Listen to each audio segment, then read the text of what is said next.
Hi friends, welcome to AD media. இன்றைக்கி நம்ம சேனலில் நெய் சாதம் தாங்க செய்ய போகிறோம். வாங்க வீடியோக்குள்ளே போகலாம். இதை வந்து செய்கிறதுக்கு பார்த்திங்கன்னா நான் சீரக சம்பா அரிசி எடுத்திருக்கேன். 2 டம்ளர் அரிசியை எடுத்திருக்கேன்.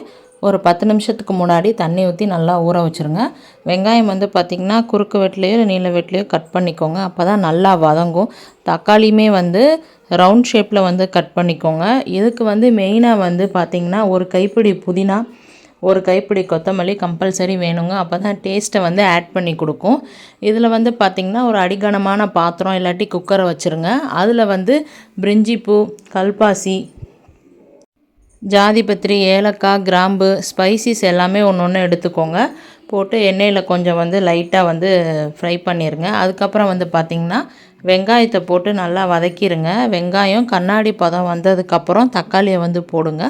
தக்காளியை போட்டு நல்லா வதக்குனதுக்கப்புறம் நான் சொன்னேன் இல்லையா, ஒரு கைப்பிடி புதினாவும் கொத்தமல்லியும் எடுத்து வச்சுட்டு அதையும் நல்லா வதக்கிடுங்க. லாஸ்ட்டில் வந்து இஞ்சி பூண்டு பேஸ்ட் வந்து அரைச்சி வச்சுருந்தேன். அதை வந்து உங்களுக்கு எவ்வளோ தேவையோ சேர்த்துக்கோங்க.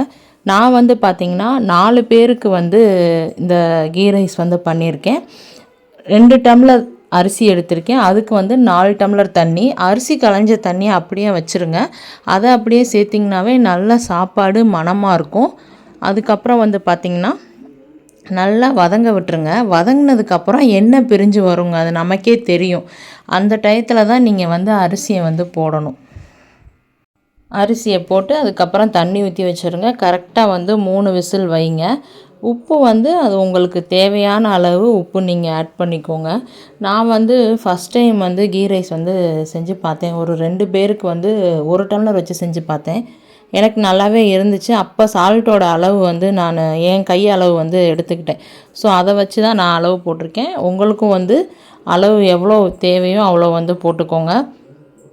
இதுக்கு வந்து பார்த்திங்கன்னா மட்டன் கிரேவியோ இல்லை மட்டன் சுக்கா இல்லை சிக்கன் கிரேவி இந்த மாதிரி வந்து செய்யலாம்.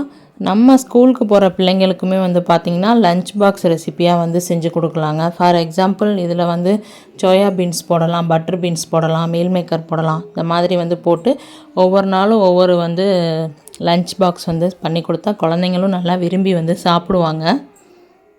அரிசியை போட்டு தண்ணி ஊற்றினோன்னே பாருங்களேன், கலரே அப்படியே சூப்பராக இருக்கும். நான் வந்து தாளிக்கும் போது சோம்பு போட்டு தாளித்தேன். அந்த பட்டை இலை இதுலேயே சோம்பு இருந்துச்சு. லைட்டாக போட்டு தாளித்ததில் சோம்பு கொஞ்சம் நிறையா வர மாதிரி ஆயிடுச்சு. நீங்கள் வந்து போடும் போது அளவை கம்மி பண்ணிக்கிட்டு அளவாகவே போடுங்க. பாருங்கள், பார்க்கும்போதே கலர் வந்து எப்படி இருக்குன்னு. நல்லா அந்த கொத்தமல்லி ஃப்ளேவர், புதினா ஃப்ளேவர் சாப்பிடும் போது நமக்கு அப்படியே சூப்பராக இருக்குங்க. சிலர் வந்து பார்த்திங்கன்னா அது எல்லாத்தையுமே எடுத்து ஒதுக்கி ஒதுக்கி வைப்பாங்க. நமக்கு அந்த அவசியமே இல்லை. இந்த நெய் சாதத்தோடு நல்லாவே வந்து மிங்கிள் ஆகிருக்கும். அரிசியுமே வந்து பார்த்திங்கன்னா நல்லா நமக்கு உதிரி உதிரியாக வந்திருக்கும். உங்களுக்கு பார்க்கும் போதே தெரியும். நீங்களும் உங்கள் வீட்டில் ட்ரை பண்ணி பார்த்துட்டு எப்படி இருக்குன்னு சொல்லுங்கள். இதே மாதிரியான குக்கிங் வீடியோஸ் வேணும்னா நம்ம சேனலை மறக்காமல் சப்ஸ்கிரைப் பண்ணிக்கோங்க.